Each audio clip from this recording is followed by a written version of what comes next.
Hey.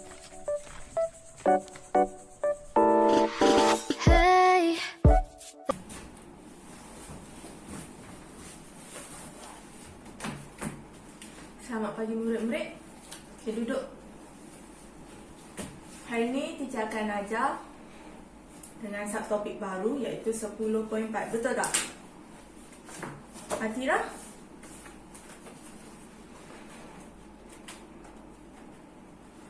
Okay, kita akan sambung tajuk. Ya, betul. Mekanisme pembekuan darah.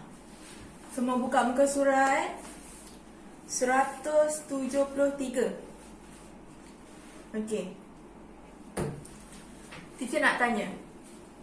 Kat sini siapa yang tak pernah jatuh? Yang pernah jatuh angkat tangan. Okey. Kalau jatuh berdarah tak? Kamu ni pandai pula gurau. Kalau jatuh luka, dia akan berdarah. Betul tak? Kalau berdarah, apa yang jadi? Takkanlah darah terus mengalir. Betul tak? Jadi, sebab itu kita akan ada mekanisme pembekuan darah. Dan itu adalah tajuk kita pada hari ini. Semua boleh catat nota. Catat kat tepi je. Sebab kita akan ada aktiviti yang lain. Alright. Dalam tajuk ni, teacher nak tanya, sakit tak jatuh cinta? Sakit kan? Tapi lagi sakit kalau koyak lutut tau. Koyak lutut tu berdarah. Taklah berdarah. Kalau kamu ada penyakit yang tak boleh bekukan darah tu macam mana? Mengalir je. Kamu boleh mati tau akibat pendarahan. Okay, first ni kita akan cerita pasal pembekuan darah. Kalau pembekuan darah, dia terjadi lepas, dia akan terjadi bila kita terluka. Bila terluka, kita akan berdarah tau. Okay, contoh. Okay, teacher kat sini, teacher ada tisu. Tisu ni, tengok tisu ni koyak. Kalau koyak apa jadi? Kalau kulit kamu koyak apa jadi? Adam? Kalau kulit kamu koyak apa jadi? Darah. Apa berdarah? Janganlah nangis. Kamu kan lelaki. Okay. Lepas berdarah, mesti akan ada mekanisme pembekuan darah akan berlaku. Okay, tengok apa yang teacher akan bagi tahu. Okay, dalam pembekuan darah ni, kita akan nampak tindak balas kimia yang akan berlaku dekat kita punya kulit ni supaya darah yang mengalir ni akan berhenti. Bukannya macam tersumbat ke apa ke. Bukan. Macam okey lah. Macam Faris kata tadi, lepas dia jatuh basikal kan berdarah kan. Dia nangis kan. Okey. Macam Faris, lepas kamu punya pendarahan tu berlaku, apa jadi kat kulit kamu? Dia tumbuh kulit baru tak? Tumbuh kan? Dia ada keruping kan? Alah, yang kamu panggil kudis tu, okey, kita dalam saintifik dia, kita panggil keruping tau. Keruping. Ni cuping. Kamu ni. Okey. Keruping ni fungsi dia untuk bukan fungsi lah, lepas berlaku pendarahan tu, dia akan tutup untuk cover kita punya kulit tu. Okey, supaya tak ada kuman-kuman lain boleh masuk dalam kulit kita. Faham? Setakat ni faham Alright. Saya akan teruskan dengan mekanisme pembekuan darah.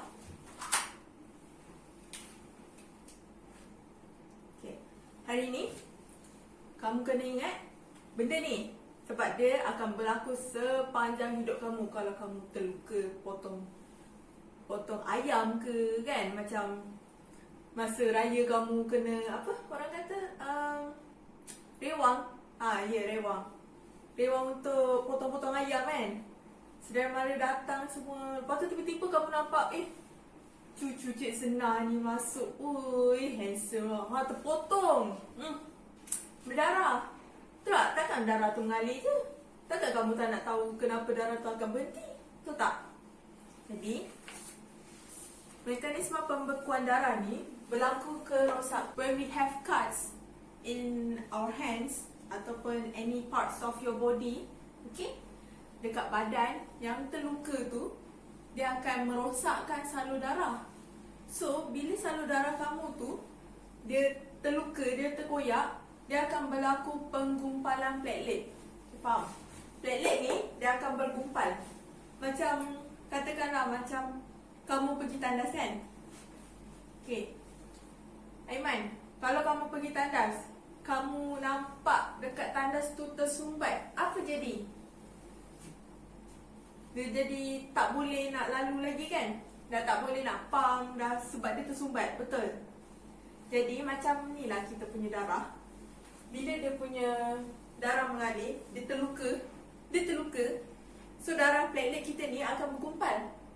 Bila darah kita bergumpal, platelet ni bergumpal, dia akan hasilkan thrombokinase. Sebab dia bergumpal. So dia hasilkan thrombokinase ni, and then bila thrombokinase ni dia akan bertukar pada trombin dengan kehadiran ion kalsium, alright, ion kalsium dan vitamin K. Vitamin K yang hadir pada trombin, protrombin ni. Protrombin ni sebenarnya dia tak aktif tau. Dia tak aktif. So, hadirnya vitamin K ni, dia akan tukar kepada trombin. Jadi, thrombokinase ni dia akan dirembeskan daripada platelet. And then, dengan kehadiran ion kalsium dan juga vitamin K yang menukarkan protrombin ni daripada tak aktif, daripada aktif. Trombin ni aktif tau. Dengan bantuan kalsium, ion kalsium. Okay, faham? Vitamin K ni hadir daripada hati kita. Daripada hati kita, K kita. Right. Ingat Semua boleh ingat? Farah, kamu okey tak? Okey. Bagus. Kemudian, daripada trombin ni, dia akan diteruskan kepada fibrin. Fibrin ni dapat daripada mana? Fibrin ni bukan dapat daripada mana, dia hadir pada proses trombin ni. Dia akan tukar kepada fibrin, dan fibrinogen ni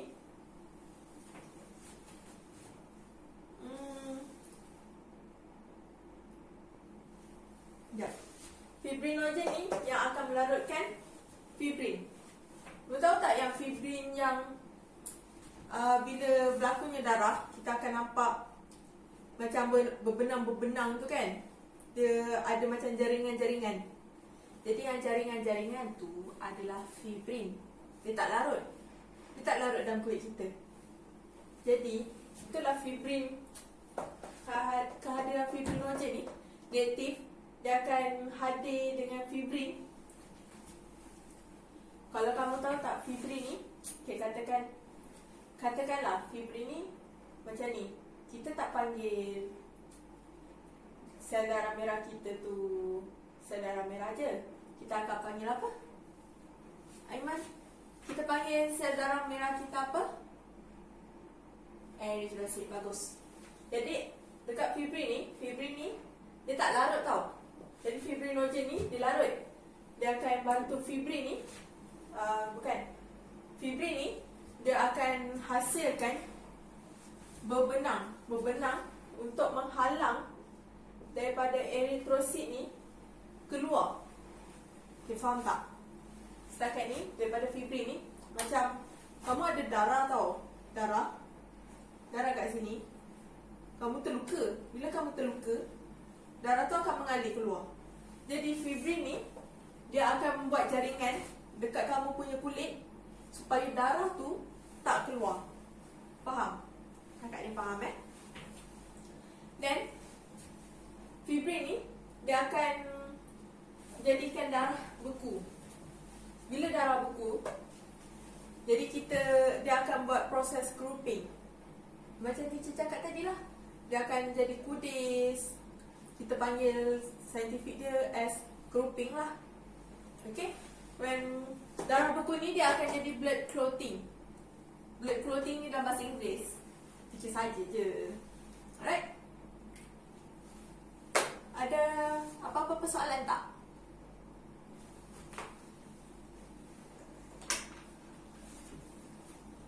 Tak ada siapa nak tanya? Okay, Firaus, teacher nak tanya kamu. Bangun. Teacher rasa lah kan, kalau macam mekanisme pembekuan darah ni tak berlaku, apa jadi? Jawab, Firaus.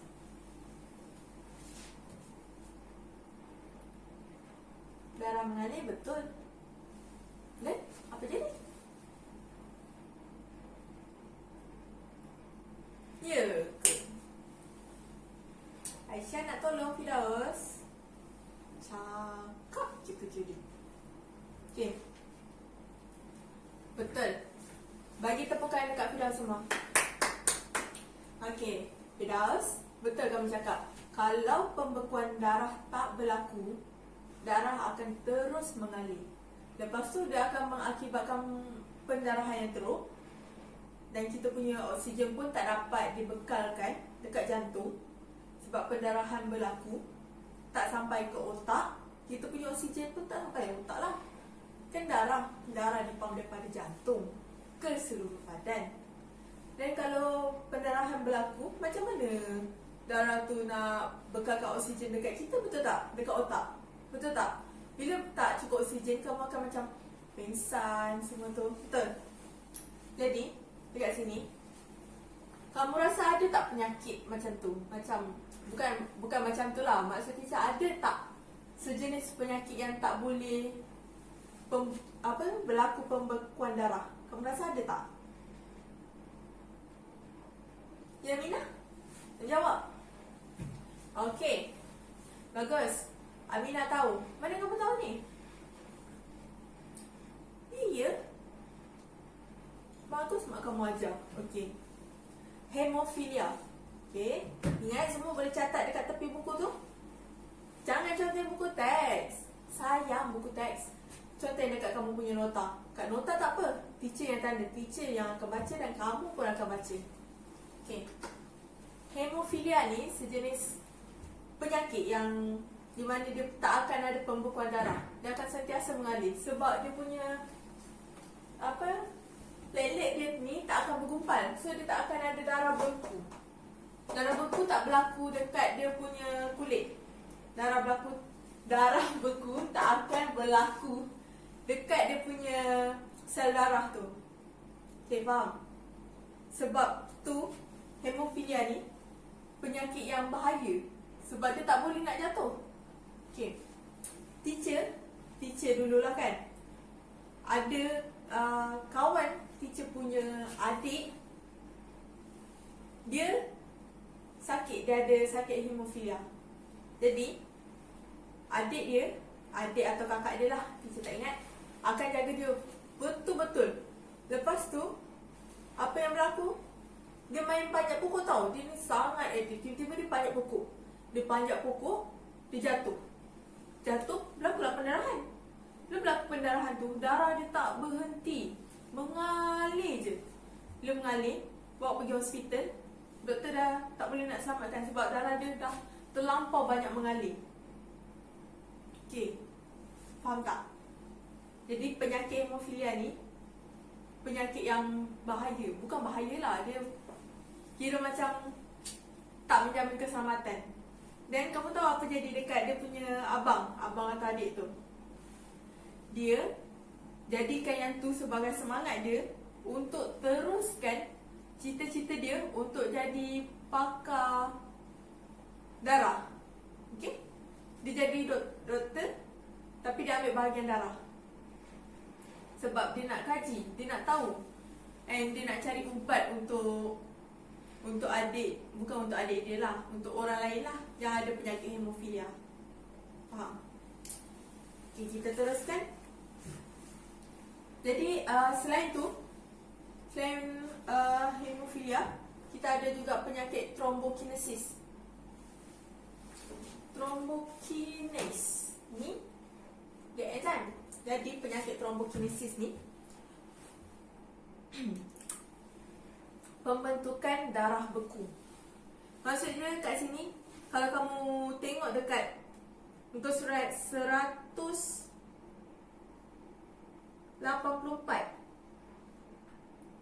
dia ada cerita tentang trombosis ni berlaku sebab kerosakan dalam salur darah. Dia dekat dalam, macam katakan dia terluka kan. Dia terluka, lepas tu pengaliran darah tu sangat perlahan. Macam katakan kamu nak minum air, kamu ada straw yang besar tau. Kamu nak minum air, katakan kamu nak minum tea life, apa? Bubble. Saya tak ingat nama dia. Dia ada bubble kan? Dia ada bubble. Bubble tu kan dia kanji. Betul? It's starch, right? Then kamu nak minum tea life tu, kamu bayangkan kamu pakai straw kecil. Then kamu nak minum tea life tu, takkan kamu rasa macam tersumbat dia punya bola tu kan? So macam tu lah dia punya thrombokinase ni. Dia punya, kalau kamu nak sedut air pun rasa sikit, rasa macam sempit je straw tu, macam tak sesuai kan. Macam tu lah thrombokinase. Lepas tu embolisme. Siapa tahu embolism ataupun embolisme lah dalam bahasa Melayu dia. Apa yang kamu faham tentang embolisme? Yes. Siapa nak jawab tadi? Aisyah. Wow, bagus. Mesti kamu bincang pasal embolisme kan dia tadi. Okay. Dengan Anis kan? Alright. Aisyah, jawab.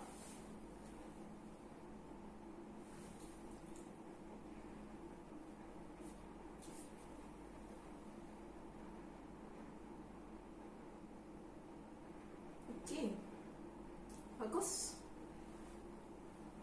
Kamu study yang semalam. Okay.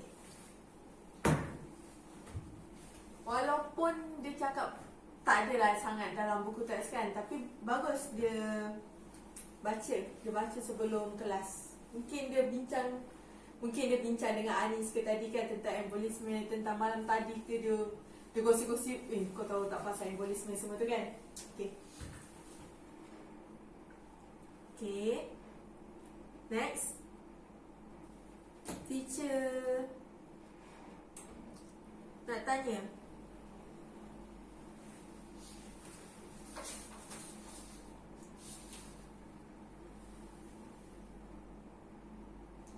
apa kepentingan pembekuan darah? Siapa nak jawab? Kepentingan pembekuan darah. Yes, Aina. Pembekuan darah. Macam kita belajar hari ini, mekanisme pembekuan darah. Okay. Bagus. Baik, next. Teacher nak tanya,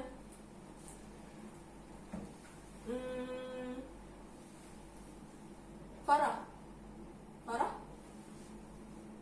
Tak nak lah, asyik Farah je. Teacher nak tanya,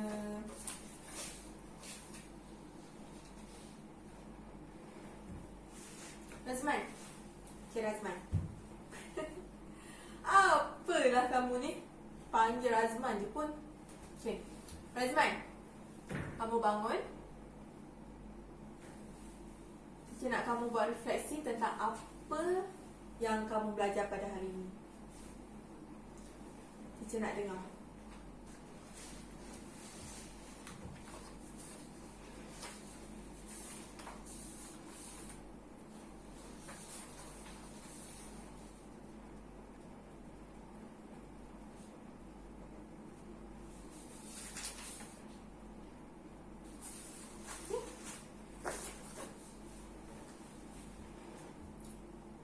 selain daripada yang kat depan ni, apa dia penyakit yang teacher cakap tadi? Ada berapa murid-murid? Ada berapa penyakit teacher sebut tadi? 1, 5. Ui, banyak ni penyakit. Teacher sebut 3. Okay. Yang first sekali, hemofilia. Hemofilia. Betul tak? Hemofilia. Buka buku teks, tengok. Hemofilia, thrombokinesis, and another one, embolism. Embolisma. Okay? Ingat tiga ni. Then, apa yang teacher nak cakap? Bukanlah nak cakap kita punya kelas pun dah tamat. Dah nak tamat. Bukan dah tamat, ada lagi berbaki dalam 3-4 minit kan. Teacher nak kamu ambil salin link. Sekejap. Kita ada group kelas kan?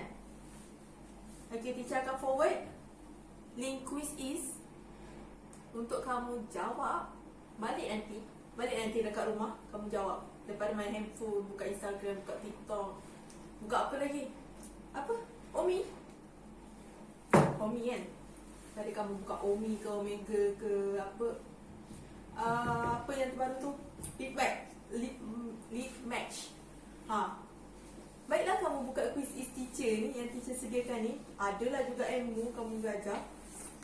Teacher akan merangkumi topik 10.1 sampai 10.4. Means yang teacher ajar sebelum-sebelum ni pun akan masuk dalam quiz tu. Okay? Kamu jawab. Tak banyak pun. Adalah dalam 30 soalan. 30 je. Markah tinggi, kamu boleh claim hadiah dengan teacher. Macam mana? Kita kamu kena study dululah sebelum buat quiz tu. Faham? Right. Ada apa-apa soalan tak tentang tajuk 10.4 ni? Sebelum teacher nak tamatkan kelas.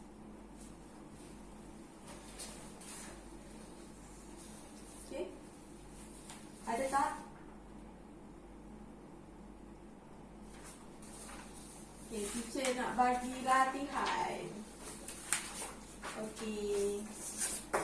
Latihan je. Bukanlah apa sangat. Latihan quiz. Betul je.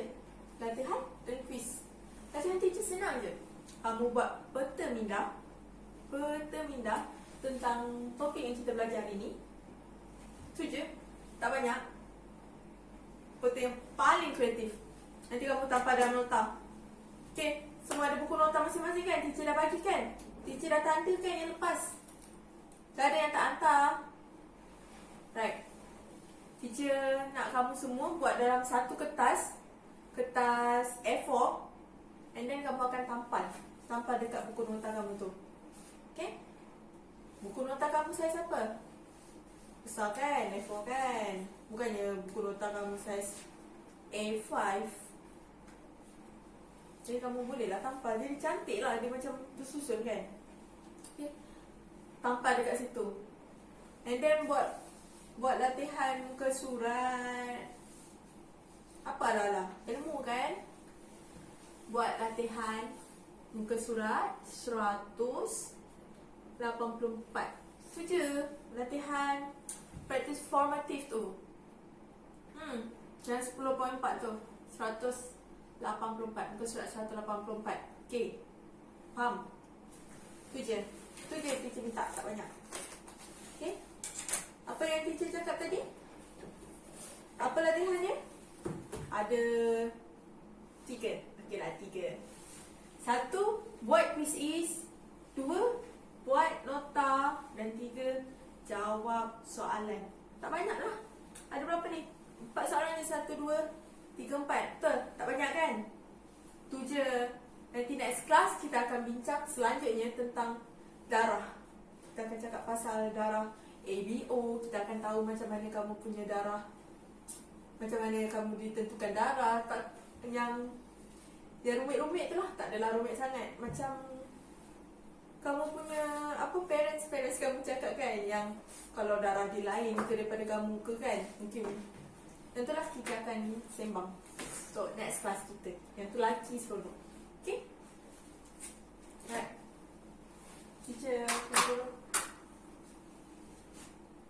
Amalina nanti padamkan. Okay, terima kasih. Okay semua. Okay, jangan lupa